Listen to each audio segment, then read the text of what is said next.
Alright, so for this project we have maybe a 10, maybe 20-year-old cedar and hemlock fence. You can see there's a double rail at the bottom to help with the first rail rotting. That second rail was put into place some time back, but the overall health of this fence is it's at the end of its life. I could see some new posts that were put in.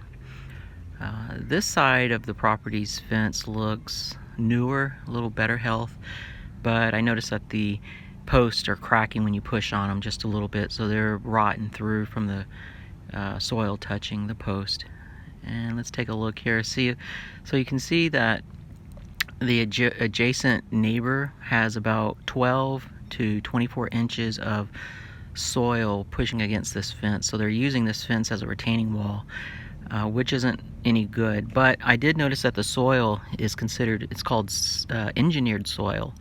So it has every 3 or 4 inches a fabric called textile fabric, which creates engineered soil. It allows you to press down on the soil, but it won't laterally slide out, so you can put it on a one-to-one slope. So that's what we're going to do, since neither of the homeowners wanted to put a retaining wall in for this new fence that we're going to do. But yeah, here's the rest of the fence.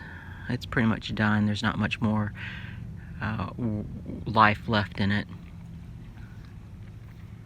We're going to save this one corner post there, and we are going to try to save those two, but as you can tell, these posts are so warped you really can't use them, and they're also too short.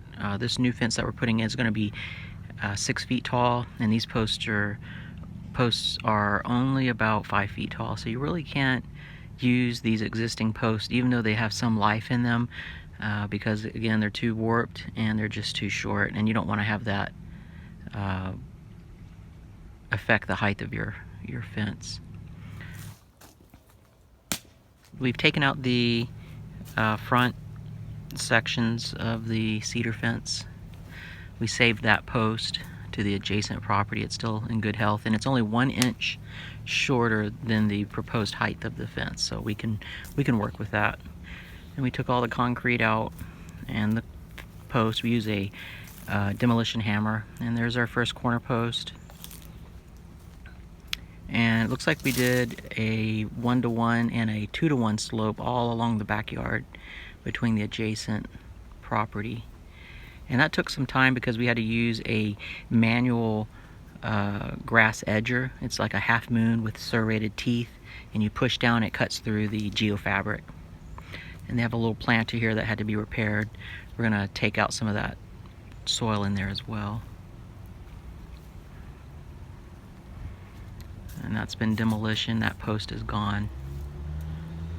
And we're just about ready to start putting in these posts on the side of the yard as well.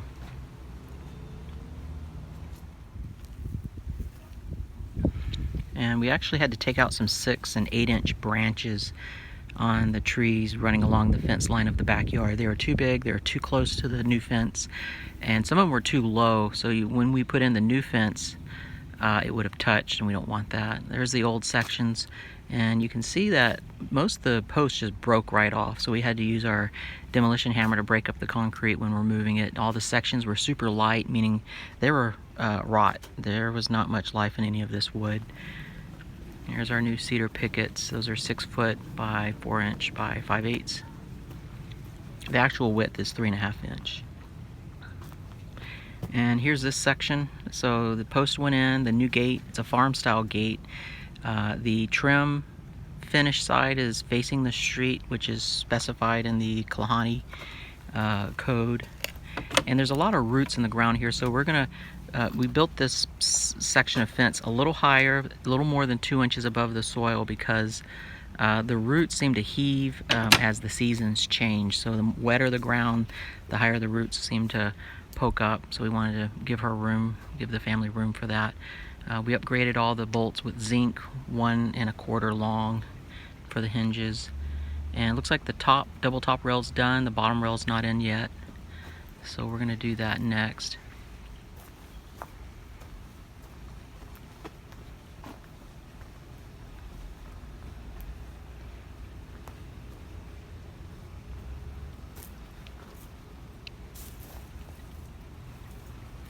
A little bit of bamboo back here.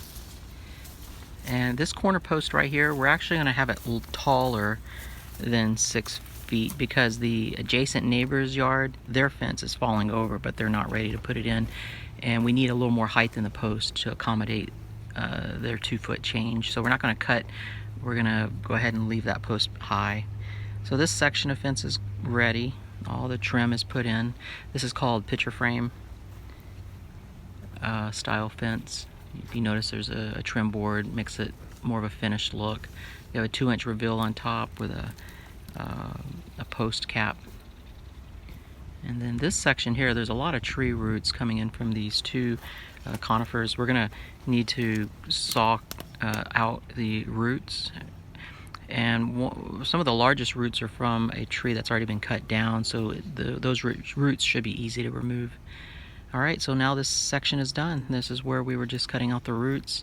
This is the street side view. And again, here's the gate side of the property, the left side, which we saw a moment ago.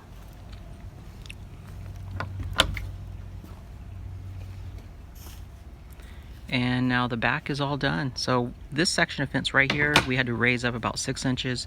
The top is the same profile as all the other fence, but the tree was so big and the roots were so large, and we didn't want to damage the tree, so we just raised the bottom section of the fence up just a scotch, but kept the top profile so the fence runs horizontal across the backyard. And then for drainage, with that 1-to-1 slope behind these posts, we added river rock around each of the post, and that's going to keep the soil away, and it's going to allow for drainage and keep the wood dry, and it just looks pretty to have a little bit of rock around the posts.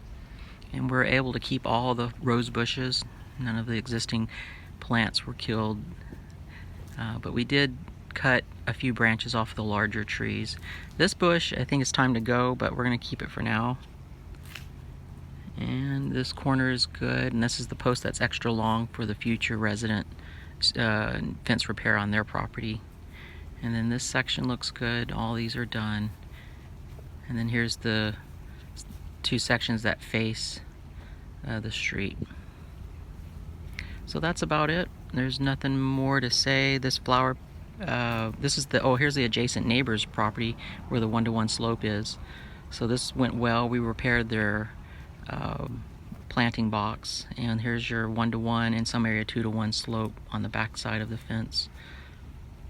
Now, all of our projects have a 1-year warranty, so give us a call back if you have any issue with your installation, or if you just need any adjustments made, don't hesitate to call us. Our number is 425-654-1420.